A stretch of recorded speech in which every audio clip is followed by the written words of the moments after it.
முதலாக இந்த மியூசிக் உருவாக்கினவங்க யாரு தெரியுமா? ஈராக்கில் இருக்கக்கூடிய நாஸ்திகர்கள் தான் முதலாக ஏத்திஸ்ட் சொல்லக்கூடியவங்க. கடவுள் கிடையாது, ரப்பு கிடையாது, அல்லாஹ் கிடையாது என்ற சிந்தனையில் இருக்கக்கூடியவர்கள் தான் முதலாக முஸ்லிம்களை தொழுகை விட்டும் தூரமாக்கிறதுக்காக வேண்டி, முஸ்லிம்களை குர்ஆனை விட்டும் தூரமாக்கிறதுக்காக வேண்டி இந்த மியூசிக் என்ற இது உருவாக்கப்படுகிறது முஸ்லிம்களுக்கு மத்தியில. அன்பானவர்களே, நல்லா புரிஞ்சுக்கோங்க, எவனுடைய காதுக்குள்ளால இசை போகுதோ அவனுக்கு குர்ஆனுடைய டேஸ்ட் கிடைக்காது, குர்ஆனுடைய சுவை கிடைக்காது, அவனுக்கு இபாதத்துடைய இன்பம் கிடைக்காது, நோன்புடைய இன்பம் கிடைக்காது. சில வாலிபர்கள் போய் கேட்டு பாருங்க, எப்ப கடைசியா குர்ஆனை தொட்டா? சில வாலிபர்கள் பதில் சொல்லுவாங்க, நாங்க குர்ஆனை தொட்டம் குர்ஆன் மதரசால. அடுத்தது எப்ப குர்ஆனை தொடுவாங்கண்டா வீட்டில் ஒரு ஜனாசா வேணும், அப்பதான் குர்ஆனை தொடுவாங்க.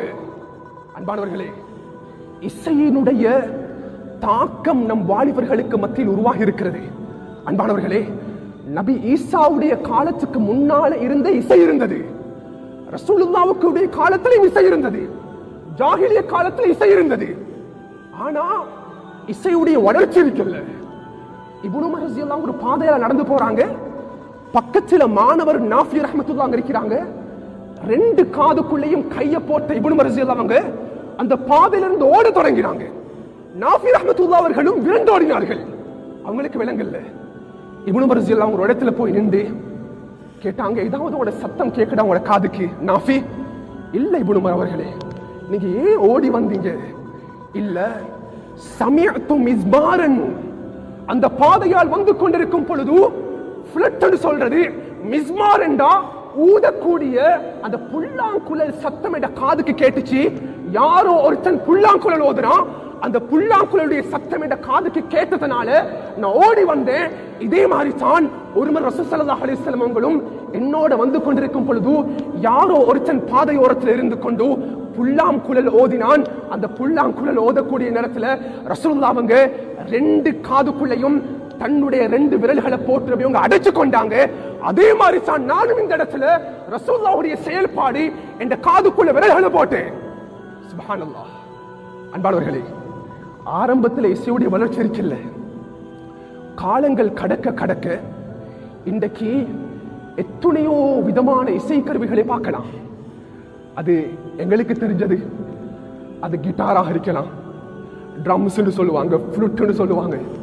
அன்பானவர்களே, எத்தனையோ விதமான இசை கருவிகள் நம் வீட்டுக்குள்ள இருக்கலாம்.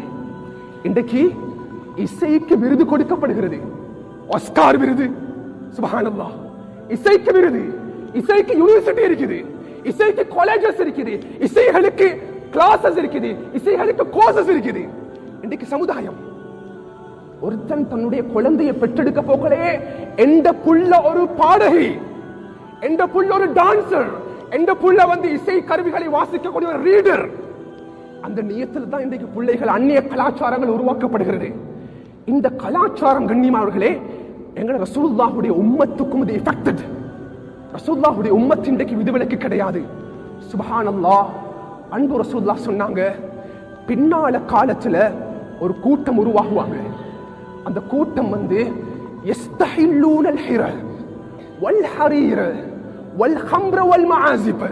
ரசூலுல்லாஹ் சொன்னாங்க, அவர்கள் விபச்சாரத்தை ஹலால் ஆக்குவாங்க, இரண்டாவதாக பட்டடீரத்தை ஹலால் ஆக்குவாங்க, மூன்றாவதாக மதுபானம் குடிக்கிறத ஹலால் ஆக்குவாங்க, நாலாவதாக ரசூலுல்லாஹ் சொன்னாங்க, எங்கெல்லாம் இசை கருவிகள் இருக்கிறதோ அந்த இசை கருவிகளை ஹலால் ஆக்குவாங்க. அறிஞர்கள் கூறுகிறார்கள், அன்புக்குரிய ரசூல் ஸல்லல்லாஹு அலைஹி வஸல்லம் அவங்க இசை கருவியோட சேர்த்து விபச்சாரத்தை பேசியிருக்கிறாங்க, இசை கருவியோட சேர்த்து மதுபானத்தை பேசியிருக்கிறாங்க. ஒன்றும் விதிவிலக்கு கிடையாது.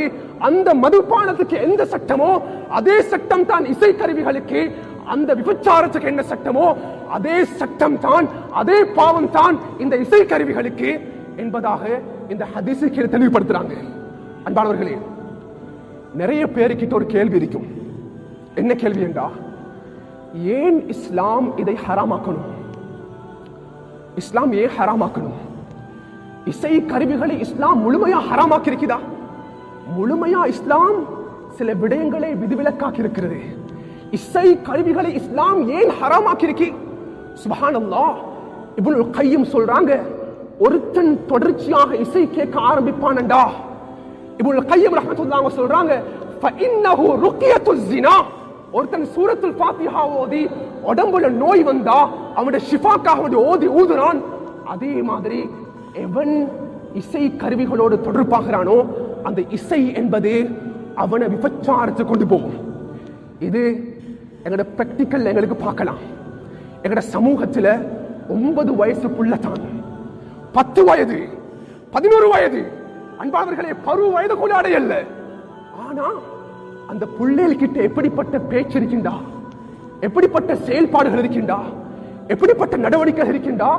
என்னப்பா 8 வயசு புள்ளை இத பேசுது, என்னப்பா 9 வயசு பொடியன் இத பேசுறான். அன்புக்குரியவர்களே, இப்படி நடவடிக்கை மாறி இருக்குது. இதுக்கு அதிகமான தாய் தகப்பன் புரியறது இல்ல. நல்லா புரிஞ்சுக்கோங்க, அது எங்க இருந்து உருவாகுதுண்டா இசையுடைய தாக்கம் தான். அது இசையுடைய தாக்கம். முதலாவது இசை ஒரு மனிதனை விபச்சாரத்தை கொண்டு போகும். இரண்டாவதாக இசை ஒரு மனிதன் இருக்கக்கூடிய இபாதத்துடைய ஆசையை எடுத்து போற்றும். இசையை யாரு கேட்பானோ, மியூசிக்கை யாரு லிசன் பண்றானோ, குர்ஆனுடைய டேஸ்ட் இருக்காது.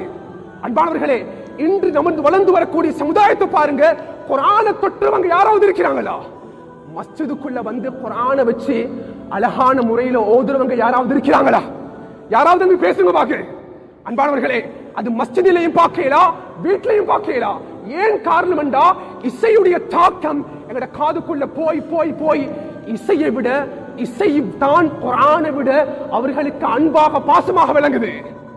சுப்ஹானல்லாஹ். மூன்றாவதாக தெளிவுபடுத்துறாங்க ஏன் இசை ஹராமாக்கப்பட்டிருக்கிறது என்றால், அன்பானவர்களே, நிஃபாக்.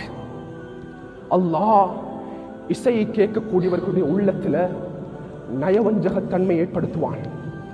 இப்னு மஸ்ஊத் ரலியல்லாஹு அன்ஹு சொல்றாங்க, ஒரு தாவரத்தை எடுத்து தண்ணி ஊத்துறீங்க, அந்த தாவரம் வளர்ந்து வருது. எவன் இசையை கேட்க ஆரம்பிக்கிறானோ, அது வீட்டுக்குள்ள மனைவியாக இருக்கலாம், பிள்ளைகளாக இருக்கலாம், கணவனாக இருக்கலாம், அல்லாஹ் அவர்களுடைய உள்ளத்துக்குள்ளால சுப்ஹானல்லாஹ் நயவஞ்சகத்துடைய தன்மை ஏற்படும். நயவஞ்சகம் என்று சொன்னா என்ன? அன்புக்குரியவர்களே, அவன் பேசினா பொய்யத்தான் பேசுவான், நம்பினால் மோசடி செய்வான், சுப்ஹானல்லாஹ் வாக்களிச்சா மாறு செய்வான். இவன் தான் முனாஃபிக். இன்றைக்கு மனைவிக்கு மேல கணவன் நம்பிக்கை இல்லை, இன்றைக்கு ஆசிரியர்களுக்கு மாணவர்களுடைய நம்பிக்கை இல்லை, இன்றைக்கு ஊர் தலைவனுக்கு ஊர்ல இருக்கக்கூடிய மக்களிட மேல நம்பிக்கை இல்லை. அன்புக்குரியவர்களே, இன்றைக்கு நிஃபாக்குடைய தன்மை இந்த எல்லா இடத்திலையும் பரவறதுக்குரிய அடிப்படையான பேசிக்கான விடயம் நாங்க மறந்துவிடக் கூடாது. அன்பானவர்களே, அது இசைத்தான் என்று அறிஞர்கள் தெல்ல